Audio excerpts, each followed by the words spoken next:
Hello, welcome to Security Bytes. I am your host, Durgesh. In today's episode, I am going to get a bit more serious. Information security, also loosely referred to as cybersecurity, is it a field of study or a discipline or just another blanket term for anything that means protection of the computer systems? While all of these can be a good answer, I can definitely tell you what it is not. It is not a one-size-fits-all. It is not a replacement for common sense.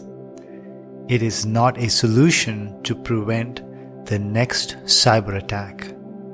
It is definitely not something to worry about, and several more things. So in order to really understand cybersecurity, I want you to close your eyes and imagine a world where locks do not exist. You walk to a house, doors don't exist. You sit in a car, keys or key fobs simply do not exist. So protection of things both living and non-living, protection from theft, protection against weather, protection against loss. So the term protection comes to my mind when I think of cybersecurity practice. What is protection? The action of protecting or the state of being protected. This is the key action that we are trying to achieve. Cybersecurity is a piece of the puzzle when we talk about protecting information and data. Information security is the broader term used to describe the protection of the computer systems, which includes different aspects and components of this computer system. Computer system is again a broader term that I'm using in this context to describe anything and everything that is capable of taking input, spitting out output, process, store, or transmit information. In other words, a computer system is a device that is capable of being programmed to process information and in doing so can transmit, store, or compute more information. So if I were to place cybersecurity somewhere within this information security, I would place it in a box with other types of security practices, concepts, principles, etc., and put a bigger label of information security on it. We have looked very closely on the word cyber in the previous episode. In this episode, I am going to attempt to cover different components of cybersecurity. In doing so, my goal is to introduce you to the skills required to practice cybersecurity as a part of the information security.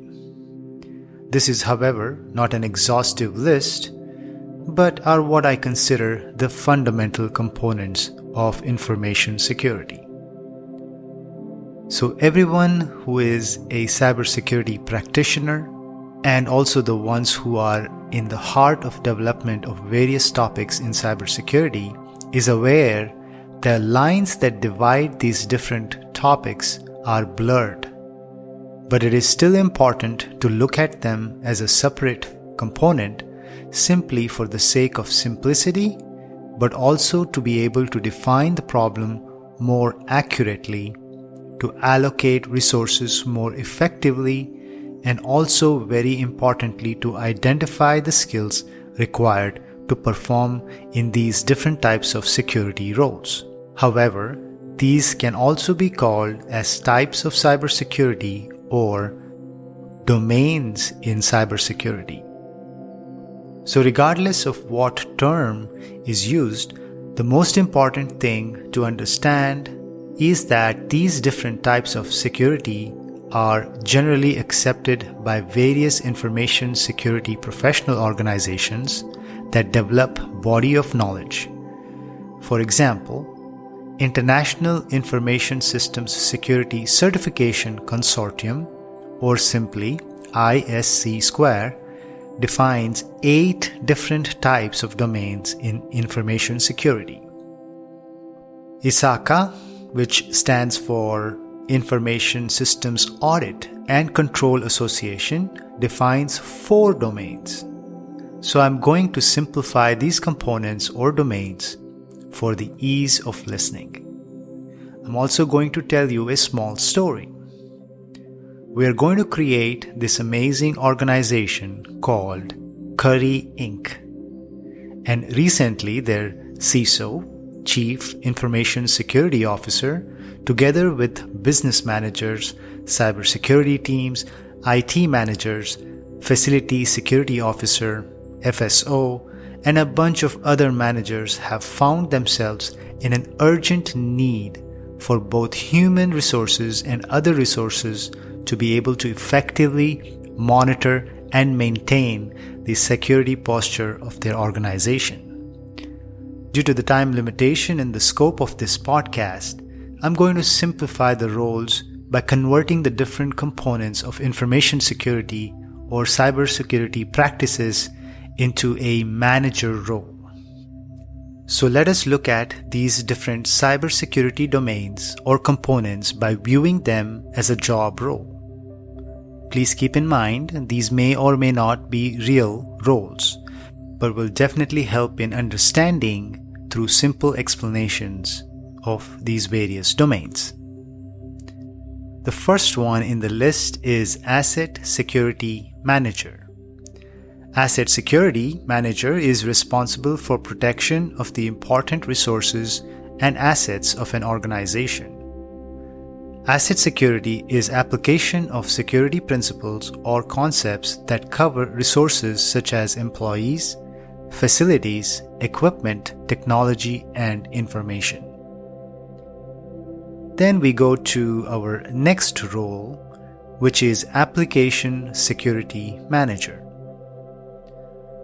Application Security Manager is responsible for creating or developing a software for the Curry Inc. by making sure their software can process information securely and keep everyone's data safe. Application security is a domain which mainly focuses on software, apps, either using them to protect other assets or designing and developing security software or just any software to be cyber resilient, which means no holes, no backdoors, not easily hackable, and so on. So in our next role, we have Network Security Manager. Network Security Manager is responsible for protecting Curry Inc.'s systems from cyber threats including malware and hacking attempts.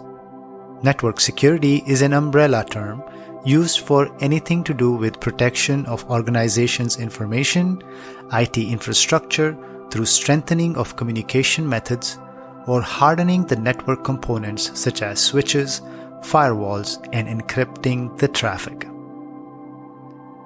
Next, we have Security Risk Manager. Security Risk Manager is responsible to conduct risk assessments of Curry Inc.'s technology, production systems, and business systems. Security risk management is mostly focused on security aspect of organization's risk, which means identifying security risks, implement plans to mitigate risks, which can be consequence-driven, where we focus on not when it will happen, rather focus on that it is going to happen and what we need to do to protect our organization when it happens. It, in this context, meaning a cyber attack. The other approach is based on likelihood that a known or unknown vulnerability will be exploited and what impact that would have on the assets and how it can be addressed. Next, we have Security Operations Manager. Security Operations Manager is responsible for leading all aspects of security operations within the organization. Security Operations is a central monitoring and information gathering center where security experts continuously monitor and improve organizations' security posture while preventing, detecting, analyzing, and responding to cyber incidents. By the way, another domain or an important section in security operations is incident response and management. While Security Operations Center, in short SOC, generally encompasses multiple aspects of security operations, incident response and management focuses specifically on incident response. So most organizations will have computer emergency teams, also known as CERTS or CERTs, or computer security incident response teams or CSIRTs.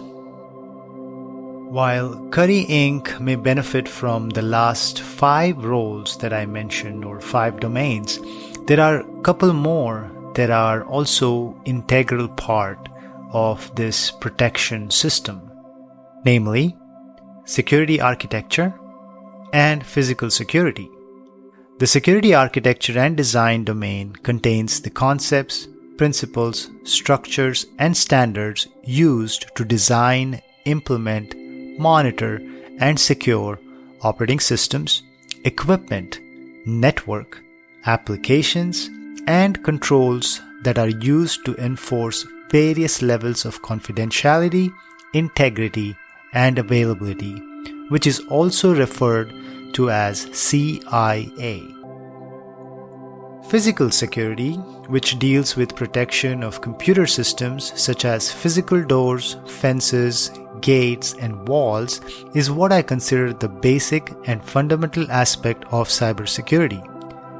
While we normally don't think about physical security when we talk about hackers remotely gaining access or executing codes remotely, physical security components are very much part of cyber systems. Often they are connected to the internet for monitoring and operation, and hence I believe there is a blurred line when we talk about protecting our digital infrastructure, and they only exist because of the physical infrastructure. Well, that brings us to the end of this second episode of Security Bites, where we explored cybersecurity in a bit more detail. If you have questions about cybersecurity and anything related to it, then simply write to me. My contact information is in the description. I am your host, Durgesh. Catch me on my next episode. Until then, be safe and think before you click.